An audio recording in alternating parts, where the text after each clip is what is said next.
We don't want. We I didn't told you we it. cut it out. What? Truth.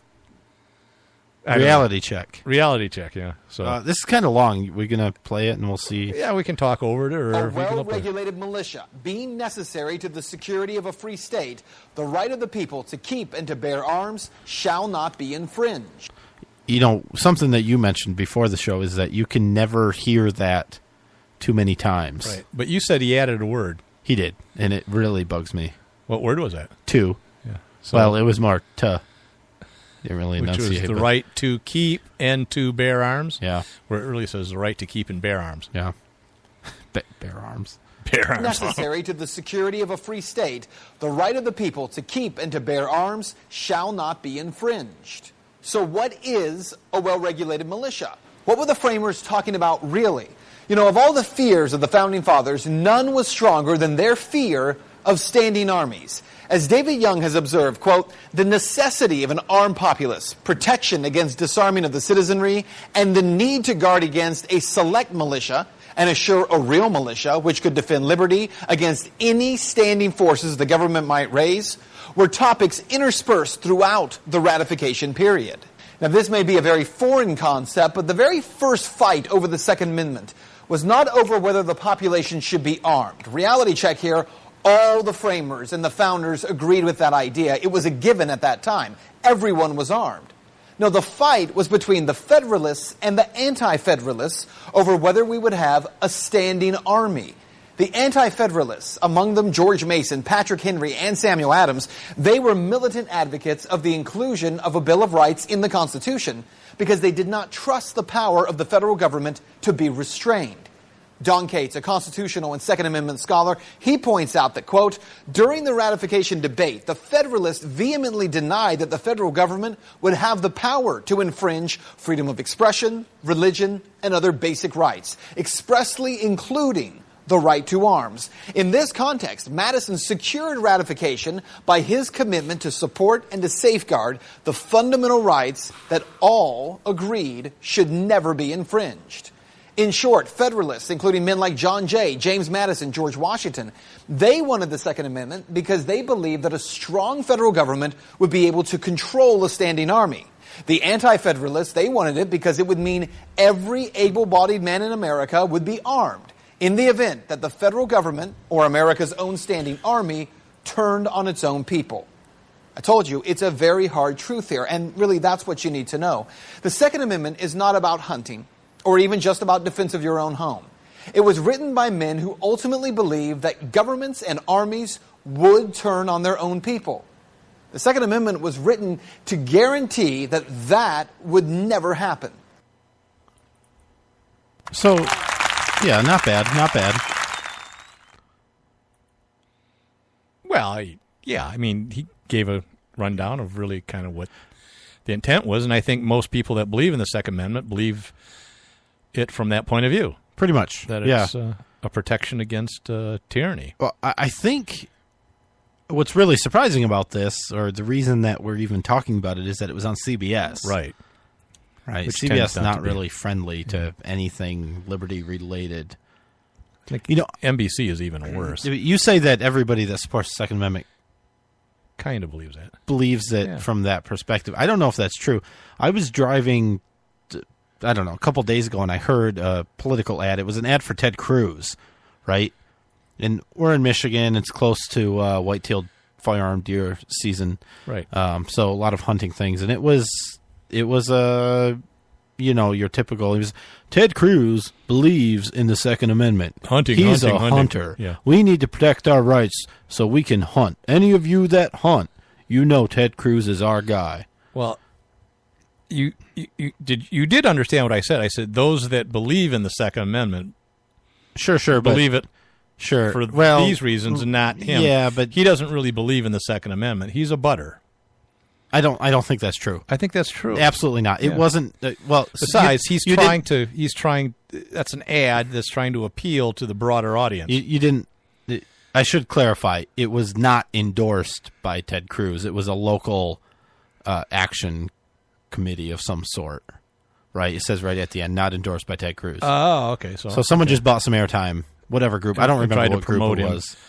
Expressing what he may or may not be. Well, yeah, see, that's... I'll tell you, their website address was whatever the name of the organization is, one.com, right? So you know they're not that big, right? It would be like @oddshow1.com because we don't have enough money to buy a domain that actually makes sense. See what I'm saying? What are you saying? We don't have a good... No, I'm saying ours is great. It's @oddshow.com. We don't have to put one on there because someone already took the name of our group. Well, yeah, who would want our... Oh, absolutely. That would be silly. Yeah, so, okay, then it's really not a reflection of Ted Cruz. No, I don't think so. No, it was a reflection of people that believe in the Second Amendment but think it's about hunting or think that... Well, they don't. They really may get think it. They may think that it is more about hunting, but they think hunting is the most important aspect of the Second Amendment, and it isn't. No, I think it's a placation. I think they're trying to placate a broader audience because a lot of people, you know, that are butters, they go, I believe in the Second Amendment, but you don't have the right to have an assault rifle. I believe in the Second Amendment, but you shouldn't have semi-automatics with more than 10 rounds. I believe in the Second Amendment, but right. Like Ben Carson. Yeah. I don't think those people are the kind of people I'm talking about. The people that really believe in the Second Amendment as it's written are those that understand that why it was amended, why it was added to the Bill of Rights. There's no other interpretation. Right. Hunting's not in there. I mean, that's it. Self-defense necessarily isn't in that except for... Well, I guess it is implied. Yeah. But it's not about shooting targets. And I mean, ultimately, as the Federalists thought, right, we don't need necessarily to have the Second Amendment because it's evident, right, that the federal government does not have the power, right, even regardless of the Bill of Rights. It doesn't have the power. And the Anti-Federalists said, yeah, not so fast. We don't trust you guys. Someday we will elect our first black president, and he will be the most liberal person you've ever met. Yeah, communist. And we need to protect ourselves from him. Yeah, the Anti-Federalists were afraid that the federal government would eventually get too much power, and they were right. They were absolutely right. Just I'm thinking they didn't have a big enough lobby, I guess, right? George Mason should have made some more trips to lobby for some more control. More restrictions on the federal government. Perhaps you're right. But, hey, here we are, dealing with it. Speaking of Moms Demand Action earlier, they came out and they said that teaching gun safety to children is atrocious. Really? And they're about, children and safety? Yeah, it's really, you really teach kids about fire dangers. You teach them about tornadoes. You have drills and stuff. You can't really compare a gun to a fire extinguisher. Yeah. One is meant to kill people, and the other is awesome. Right. I don't trust fire extinguishers. And if you've ever dropped one on your toe, you'll hate them for the rest of your life. Oh, yeah, for sure. Yeah. Or pointed the nozzle the wrong direction. Ooh, and then pull the little handle there. You have to push it at that point. I used one in my apartment once when I... Oh, yeah? Yeah, several years ago. For a fire? Or yeah, your roommate? No, it was a fire. I was on the phone talking to my sister. My wife was at work, and I had an aquarium against a wall. Did the aquarium catch on fire? It did, but not the water per se, but what it was is I didn't realize there was a leak, and it was dripping down... the electric cord to the outlet. And all of a sudden I started seeing smoke coming up from behind the bookshelf where the aquarium was. I'm going, what? And then all of a sudden flames. Yeah, that's no son of a... I threw the phone down. My sister's like, what happened? And I grabbed the fire extinguisher and I down there and it was fire. It was all It's a black. good thing you had one.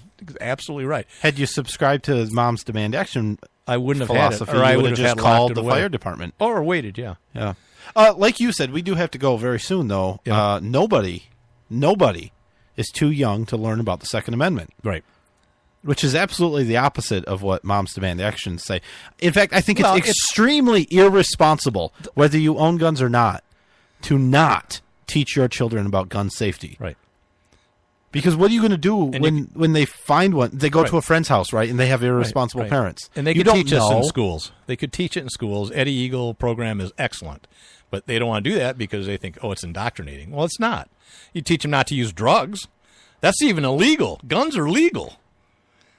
Yeah, but do you think the liberals support anti-drug programs in schools? Probably not. I don't know. Who wouldn't? You shouldn't demonize it's for children's marijuana. safety. All right. Anyways. See you next week. Bye-bye.